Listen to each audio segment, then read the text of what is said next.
Christmas morning is supposed to be quiet, peaceful. The kind of day where the world feels softer, slower, like nothing bad could possibly happen. That's exactly why what happened next still doesn't feel real, even now. Because the moment I opened my front door that morning, peace shattered like glass hitting concrete. It started with shouting, loud, furious, the kind of screaming that makes your stomach drop before your brain can even process what's happening. At first, I thought maybe someone was hurt. Maybe there'd been an accident. I stepped outside in my slippers, coffee still warm in my hand, expecting to help. Instead, I found her, Karen. She stood in the middle of my snow-covered driveway, red-faced, shaking, eyes wild with rage. Her Christmas sweater looked stretched and wrinkled, like she'd thrown it on just to make a point. She was screaming about property lines, respect, and how people like me ruin neighborhoods. I hadn't even spoken yet. My kids were still inside, opening presents. Christmas music played softly from the living room, clashing painfully with the sound of her voice echoing through the quiet street. Neighbors peeked through their curtains, pretending not to stare while absolutely staring. I tried to stay calm. I asked her what was wrong. That was my mistake. She stepped closer. Too close. Her finger jabbed toward my chest as she accused me of ruining Christmas, blocking her view, and trespassing on land I'd owned for years. The words didn't even make sense. Nothing she said matched reality, but she believed every furious syllable. I told her to lower her voice. I told her my kids were inside. That's when her face twisted into something I'll never forget. She laughed. A sharp, ugly laugh that cut through the cold air. Then she said the sentence that changed everything. I don't care about your kids. This is my neighborhood. That was the moment I knew this wasn't just a neighbor dispute. This was about to become something far bigger. Something I would never forget. I stood there frozen for a second, trying to understand how a simple Christmas morning had turned into a confrontation that felt straight out of a nightmare. My heart was pounding, but I forced myself to stay calm. I kept reminding myself, don't react, don't escalate. This woman wanted chaos, and I refused to give it to her. I asked her, slowly and clearly, to step off my property. That's when her voice rose even higher, cracking through the cold air like a siren. She accused me of stealing her view, of breaking HOA rules, of ruining the neighborhood's image. None of it made sense. We don't even have an HOA. Never did. But logic didn't matter to her. Facts didn't matter. Only control. She pulled out her phone and started recording me, narrating her own version of reality. "This man is threatening me," she said loudly, even though I hadn't taken a single step toward her. "I feel unsafe." That's when my stomach dropped. I realized how dangerous this could become. One wrong word, one wrong move, and I'd be the villain in her story. I told her calmly that I was recording too. Her eyes flicked toward my phone, and for a split second something changed. Not fear. Anger. Pure, burning rage. She moved closer, invading my space, shouting about lawsuits, police reports, and how people like me always get what's coming. Inside the house, my kids had gone quiet. The music stopped. The laughter was gone. Christmas morning had turned into a standoff in my driveway. I asked her one last time to leave. Instead, she screamed loud enough for half the block to hear, "I'm not going anywhere." That's when I made the decision. Not out of anger, but out of necessity. I stepped back, pulled out my phone, and calmly said the words I never wanted to say on Christmas Day. "I'm calling the police." Her face changed instantly. The confidence cracked. The shouting turned frantic. She began pacing, muttering, pointing at my house like it was the enemy. And that's when I realized this wasn't going to end quietly. Not today, not with her. The moment I said I was calling the police, the air shifted.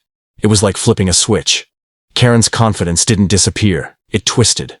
Her anger turned sharp, unpredictable, almost desperate. She started pacing in tight circles, muttering under her breath, then suddenly shouting again like she needed an audience to survive the moment. "You're going to regret this," she snapped. "I know people. I run this neighborhood." I didn't respond. My phone was already in my hand. Emergency call connected. Speaker on. The dispatcher's calm voice contrasted painfully with the chaos in front of me.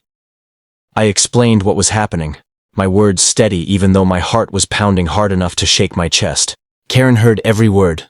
"Oh, now you're lying to the police?" she yelled. stepping closer again.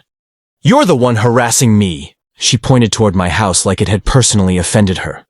Her face was red, eyes wide, jaw clenched so tight I could hear her teeth grind. She kept glancing up and down the street, as if waiting for backup that never came. Neighbors started coming outside. One woman stood frozen on her porch, phone halfway raised.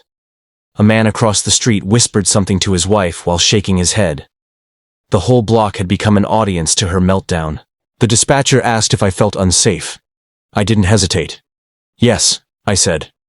And for the first time, it was the absolute truth. Karen exploded. She shouted that I was trying to ruin her life, that I'd planned this, that people like me always play the victim.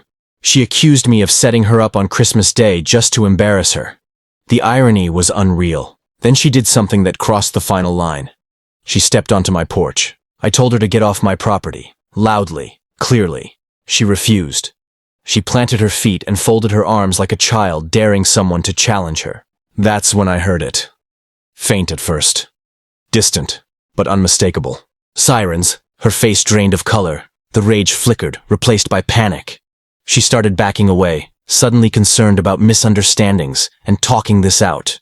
But it was too late. The damage was done. The line had been crossed. And as the flashing red and blue lights turned onto my street, I realized this Christmas was about to become unforgettable. For both of us. The flashing lights painted the houses red and blue, turning my quiet street into something out of a crime show. The sirens cut off, leaving behind a heavy silence that felt louder than the shouting ever had. 2 police cars pulled up slowly, tires crunching against the cold pavement. Karen froze. The confidence she'd worn like armor cracked completely. Her shoulders stiffened and her hands clenched at her sides, as if she didn't know what to do with them anymore. The officers stepped out, calm and alert. One approached me first. I explained everything. How she showed up screaming, accused me of things that weren't true, refused to leave, and trespassed onto my property. My voice stayed steady, but inside my chest, everything was shaking. Then they turned to her. She immediately launched into her version of the story, talking fast, stumbling over her own words. She claimed I had threatened her, that I was harassing her, that she feared for her safety. Her story changed halfway through each sentence. The officers exchanged a look. One of them asked a simple question. "Ma'am, do you live here?" She hesitated, just a second too long. "No, but that's enough," the officer said gently but firmly. They asked her why she was on my property. She pointed at my house and said something about community standards and what people like me do to neighborhoods.